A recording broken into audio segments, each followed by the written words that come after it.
yes to your dreams, yes to your unfolding future, yes to your potential, as opposed to saying no. See, 87% of our self-talk is negative. So you've got to make a conscious, deliberate, determined effort to say yes to your dreams. Why not? Why not me? Don't spend time like most people going through life complaining. You got to learn to let the past go so you can grow. Many people never act on their dreams because they allow their past experiences to determine what their possibilities are. Whatever you've done in the past, that's not a reflection of your possibilities. That's just a reflection of your consciousness. That's just a reflection of your development and your growth. The future is unfolding for you right now. The future is unlimited for you right now. No one knows where you can go. No one knows what you're capable of or what's possible for you. We have the power to change our personal history, changing the direction of our lives, changing our thoughts, changing where we want to go, exploring new horizons.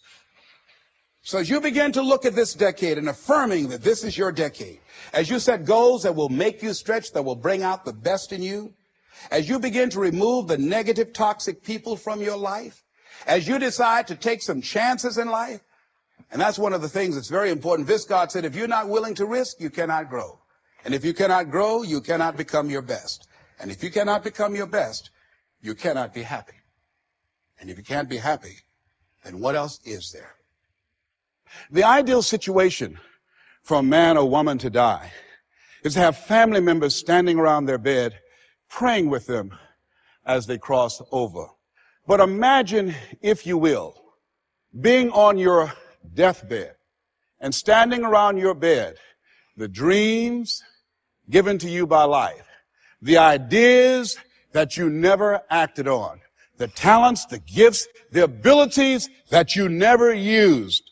And there they are, standing around your bed, looking at you with large, angry eyes, saying, we came to you, and only you could have given us life. And now we must die with you forever. And the question is, if you died this very moment, what will die with you? What dreams? What ideas? What talents? What leadership potential? What greatness that you showed up to bring? That you allow fear and fascination to hold you back. When you don't have a true appreciation and acceptance of who you are, and you allow yourself to be mobilized, process it, but you begin to use it. You begin to sabotage your life, you begin to sabotage your dreams, you begin to unconsciously work against yourself. You become your own worst enemy. So what do you think about that? Well, you begin to realize that your dream and your gifts have so much meaning and so much value for you till your hunger for them will begin to push you past the fear. Your hunger to have them will give you a special drive. And the majority of the fears that we have are not life or death fears. They're not those kind of fears. But through our imagination, we blow them out of proportion and we give them more power than they actually have or deserve, and we permit them to govern our lives. We permit them to determine how far we can stretch out on our dreams and discovering our stuff. As you assess yourself and begin to prove yourself and just say, wait, hold a minute. I've been sweating this out. What's the worst thing that can happen to me on this? Will it kill me? Will I die? Why am I going through all of these changes over this? How much power does this really have? And am I the one that's feeding the power into it? See, a lot of times we allow ourselves to be fed and to be programmed into being afraid. I mean, you watch the news and read the newspaper, you'll be scared to come out the house. You'll be afraid. So what kinds of things, what kinds of thoughts are you feeding your consciousness? What kind of things are you putting in your mind that will enable you to either move forward or to justify why you're staying where you are? The next thing is, it is important in the area of motivating yourself, it's important to know why you're doing it. Because that mind will say, why bother? Why go through all this? This is too hard. No, throw in the towel. It's not worth it. Has it ever said that to you before? Here's how you can handle that. Here's how you override that. Write down 5 reasons why you deserve it. Why do you deserve what you want? Why you? Why do you deserve it? What meaning and value will it bring to your life? What's so different about you that you deserve your goal or this goal? And when you write down those 5 reasons, when you have some down moments, and you're going to have them, when that conversation starts talking to you and it's going to talk to you, what you will do is you can pull that out and read it, and it will build you up. It will be your rod and your staff to comfort you through some challenging moments, because you're going to have some. Life will knock you between the eyes. It will catch you on the blind side, come out of nowhere, stuff you can't anticipate that will knock the wind out of you. You want to give up. That's why it's important for you to work on yourself, listening to tapes, building yourself up, talking to yourself with power, feeling, and conviction, building yourself up day in and day out, because it's coming. What are some of the self-defeating behaviors that we become involved in that prevent most people from enjoying themselves? Some people develop the "what's the use" attitude.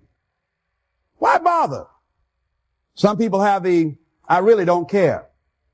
And they convince themselves that they don't care and they don't feel anything. And after a while, they really don't feel anything. Their lives are empty. Some people say, well, it's really not worth the hassle. Just too hard. A lot of people don't ever do the things they're capable of doing because they allow themselves to go along with the crowd, following the crowd. Many people have things they want to do, and they find themselves in relationships with people who are addicted to mediocrity, and they allow their behavior to influence their behavior. Many people don't do it because of the fact that they allow their lack of self-confidence to immobilize them. I remember when I wanted to go into business for years, that was an agonizing thought in my mind. I wouldn't try it because I didn't believe that I could make it. Of the 5 things that you would like to do, if you had the courage to do, I want you to pick one thing. Pick one. And here's how to set it up for yourself that will help free you and get you unstuck. What is the worst thing that can happen if you do it? So what's the worst thing that can happen? Let's say going into business for yourself, or changing careers, or getting a divorce, taking some kind of chance of something that you've always thought about doing, but you just haven't done it for whatever reason. What's the worst thing that can happen? Do the worst case scenario.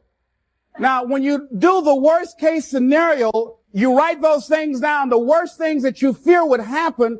When you name your fears that put you in control, what are you afraid of? Name it, write it out so you can look at it, confront that fear.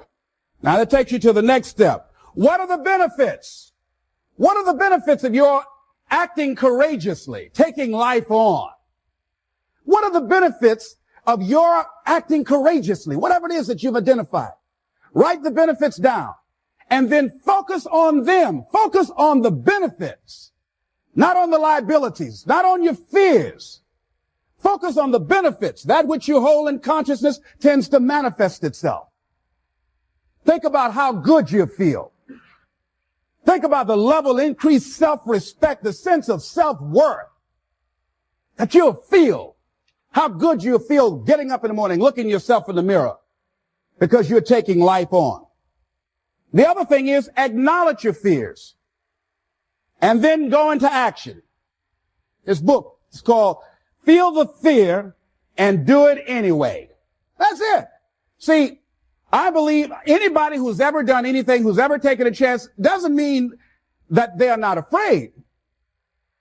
Courageous does not mean being the absence of fear. I think that being courageous is willing to do it because that's what you feel, and you're going to do it anyhow, regardless. So you're not going to be immobilized by your fears or your doubts. You admit, okay, I'm scared to death. Now, okay, what is it that I must choose to do? Go ahead and experience that fear, but don't let that fear immobilize you. In what you've done with your life thus far, is it giving you what you want? Is it giving you what you want? When you look toward the future, when you look at all that's going on out here, Is there some place within yourself you say, hey, I know I need to be out there in that arena. I know I can do more than what I've been doing. I know there's some great music that I have within me that I haven't brought out here yet.